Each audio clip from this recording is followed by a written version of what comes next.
तो केमिस्ट्री के हम लोग फर्स्ट चैप्टर पे आते हैं। तो केमिस्ट्री का पहला जो चैप्टर है वो है हमारे पास periodic table, periodic properties and variation of properties. तो सबसे पहले ये समझना पड़ेगा कि मॉडर्न पीरियोडिक टेबल जो आज के डेट में हम लोग पढ़ते हैं उसका स्टार्टिंग फेज कहाँ से था, है ना। तो उसका स्टार्टिंग फेज जो था, सबसे पहले आए थे एक साइंटिस्ट जिनका नाम क्या था, डोबिनियर। ठीक है, ध्यान रखना है, जो सबसे पहले साइंटिस्ट आए थे जो मॉडर्न पीरियोडिक टेबल के एक तरीके से समझ सकते हैं नींव रखे थे। मॉडर्न पीरियोडिक टेबल को बनाया कौन था, दो साइंटिस्ट मिलकर बनाए थे, नील्स बोर और कौन, हेनरी मोजले। लेकिन आखिर उसके पहले भी तो कुछ साइंटिस्ट रहे होंगे जो अपना अपना एक रूल्स बताए होंगे कि कैसे मॉडर्न पीरियोडिक टेबल होना चाहिए, कैसे बनाना था। तो बहुत सारे एफर्ट्स लगे थे। तो सबसे पहले आए थे कौन, डोबिनियर। कौन आए थे, डोबिनियर।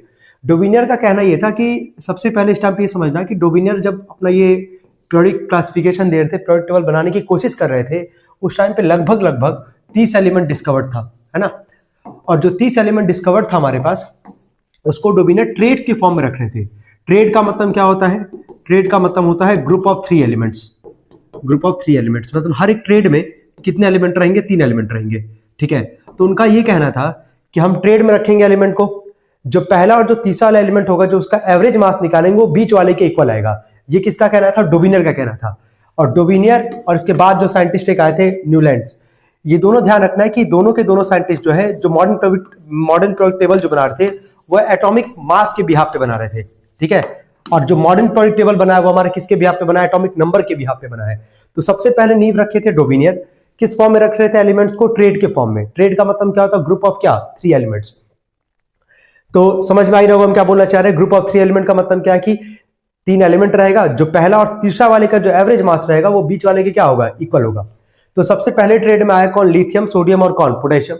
लिथियम का मास होता है 7, पोटेशियम का होता है 39।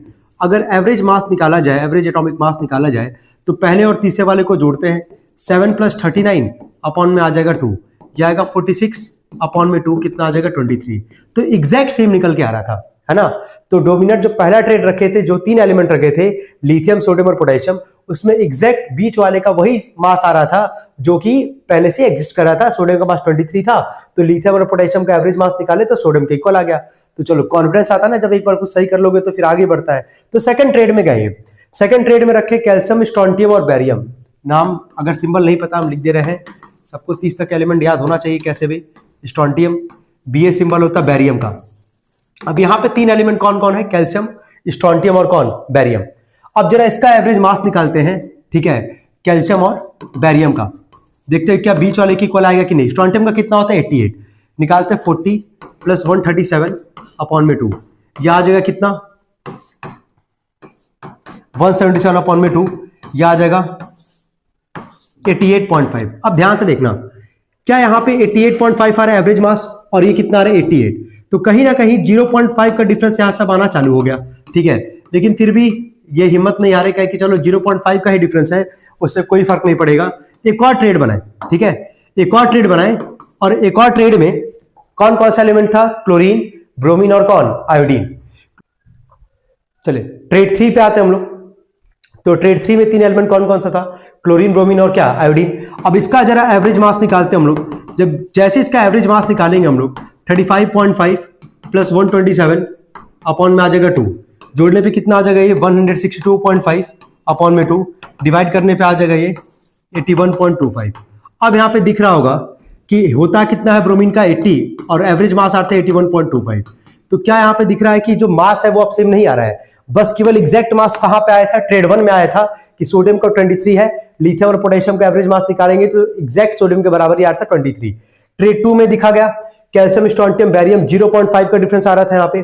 ट्रेड 3 में अगर आएंगे तो ध्यान से देखना, यहाँ पे जब एवरेज मास निकालेंगे तो 1.25 का डिफरेंस आ रहा है, जो कि ज्यादा है। और जब 30 एलिमेंट डिस्कवर्ड था तो सबको रखना चाहिए था भाई ट्रेड्स के फॉर्म में, मतलब 3-3 एलिमेंट का जैसे ग्रुप बनाया था।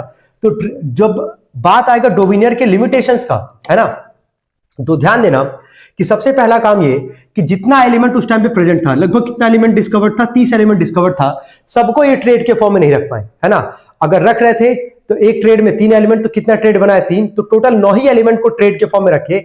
बाकी लगभग जो 21 एलिमेंट बचा था, 21 एलिमेंट बचा था, उसको ट्रेड्स के फॉर्म में नहीं रख पाए। तो पहला इनका लिमिटेशन तो ये आई होप क्लियर होगा। सेकंड था इन एटॉमिक मास इनएक्यूरेसीज, जो कि दिख भी रहा है कि हम लोग जो एवरेज मास निकाल रहे हैं यहां से, ब्रोमीन का होता है 80, आ रहा है 81.25, स्टॉन्टम का होता है 88, आ रहा है 88.5। तो ये इनका डोविनर का पूरा पूरा ट्रेड था, कह सकते हो लॉस था, कि ट्रेड के फॉर्म में रख रहे थे, ग्रुप ऑफ 3 एलिमेंट्स बना रहे थे वहां पे। पहला और जो तीसरे का एवरेज मास निकालेंगे वो बीच वाले के इक्वल आना चाहिए। पहले में एग्जैक्ट सेम आया, सेकंड में 0.5 का डिफरेंस, थर्ड में 1.25 का डिफरेंस। अगर लिमिटेशन का बात आएगा तो लिमिटेशन याद रखे रहना है। लिमिटेशन इनका था कि सारे एलिमेंट को ट्रेड्स के फॉर्म में नहीं रख पाए जितना उस टाइम तक डिस्कवर्ड था एलिमेंट।